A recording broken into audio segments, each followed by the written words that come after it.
अस्सलाम वालेकुम।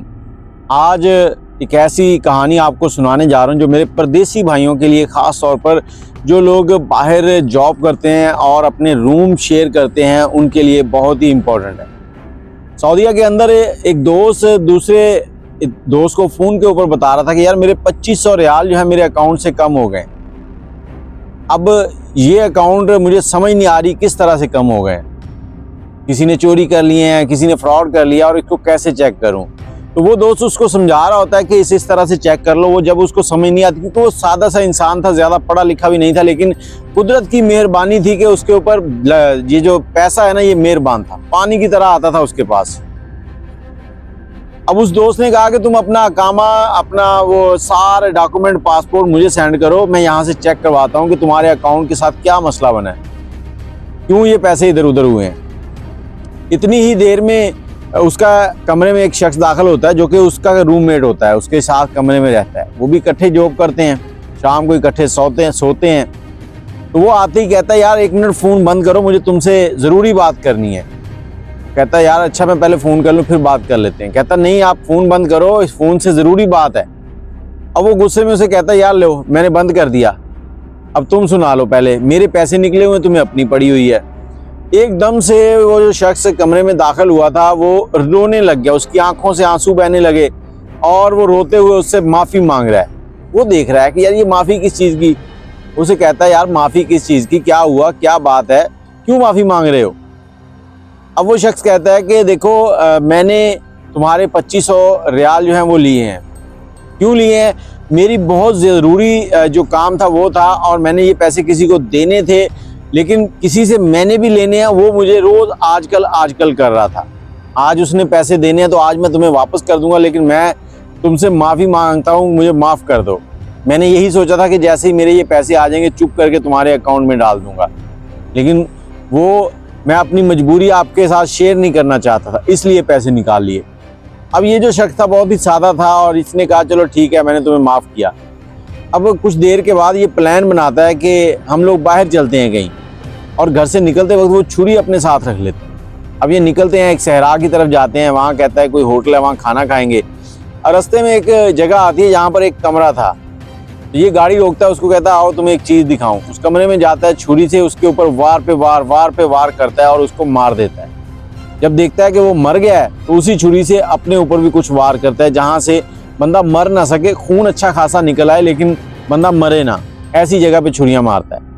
वहाँ से फिर भागता हुआ अपने कमरे में पहुँचता है। कमरे में दूसरे लोग भी होते हैं और उनको कहता है कि हमें काले पड़ गए थे, और काले जो है ना वो बहुत जालिम है, वो अक्सर पैसे लूट लेते हैं और बंदे को भी मार देते हैं। उन्होंने मुझे भी मारा, मैं तो भाग आया हूँ और दूसरे को वहाँ छुरियाँ लगी पड़ी हैं।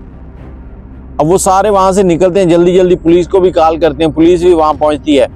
जब पुलिस पहुँचती है तो इस शख्स को हॉस्पिटल ले जाते हैं, दूसरे की लाश जो है उसको ले जाते हैं सर्द खाने, वहाँ पे रखते हैं। इन्वेस्टिगेशन शुरू हो जाती है।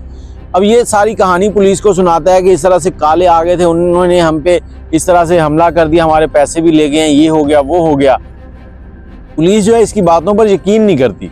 सऊदीया की पुलिस जो है वो इंटेलिजेंस में काफ़ी तेज़ है, क्योंकि मुख्तलिफ लोगों से उन्होंने लोग हायर किए होते हैं जो समझदार होते हैं। अब वो इन्वेस्टिगेशन शुरू कर देते हैं। इन्वेस्टिगेशन के दौरान जब उस शख्स के मोबाइल को देखा जाता है कि उसने किस किस से कॉल की थी। आखिरी कॉल जिस बंदे से की थी उसको 3 कॉलें उसने की थी थोड़े थोड़े वक्फे से। अब उस बंदे को बुला लिया जाता है। जब उससे पूछा जाता है कि क्या मामला है, तुमने इतनी कॉलें क्यों की इसको, या इसने तुम्हें क्यों की, तो वो बताता है कि इसके इस तरह से 2500 रियाल जो है इसके अकाउंट से निकल गए थे। इसे मैंने समझाया कि इस तरह से चेक कर लो, पता लग जाएगा कौन निकाल रहा है। तो इसको समझ नहीं आ रही थी, तो मैंने इसे कहा था कि अपने डॉक्यूमेंट जो है ना वो मुझे सेंड करो। तो इसने सेंड करने थे, लेकिन इसके कमरे में कोई शख्स आया था, इस तरह का नाम था उसका।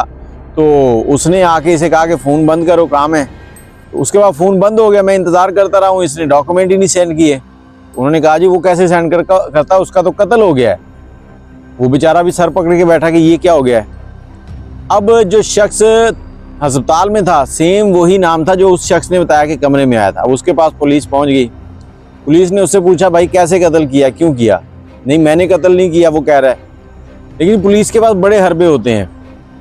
पुलिस ने उससे उगलवा लिया कि उसने फिर बताया कि इसके अकाउंट से मैं पहले भी पैसे निकालता था, कभी 100 रियाल, कभी 200 रियाल, तो इसको पता ही नहीं चलता था। अब मेरे दिमाग में एक लालच आ गया, मुझे पैसों की ज़रूरत थी, तो मैंने सीधा 2500 रियाल निकाल लिए। जब 2500 निकाला तो इसको मालूम हो गया। अब ये डॉक्यूमेंट शेयर करने वाला था, जैसे ही वहाँ से वो चेक करवाता तो मेरी तस्वीर आ जानी थी। मैं कभी इसका ATM भी यूज़ करता था, कभी वैसे निकाल लेता था। तो जहाँ मैंने अकाउंट में भेजे वो अकाउंट सामने आना था, तो मैंने फंस जाना था। तो मैंने फिर यही सोचा कि इसको ख़त्म कर दूँ। उन्होंने कहा ठीक हो गया, वो तो ख़त्म हो गया, अब तुम भी ख़त्म हो जाओगे, अब तुम्हारा भी सर कलम हो जाएगा, क्योंकि तुमने एक कत्ल किया है और नाहक कत्ल किया है।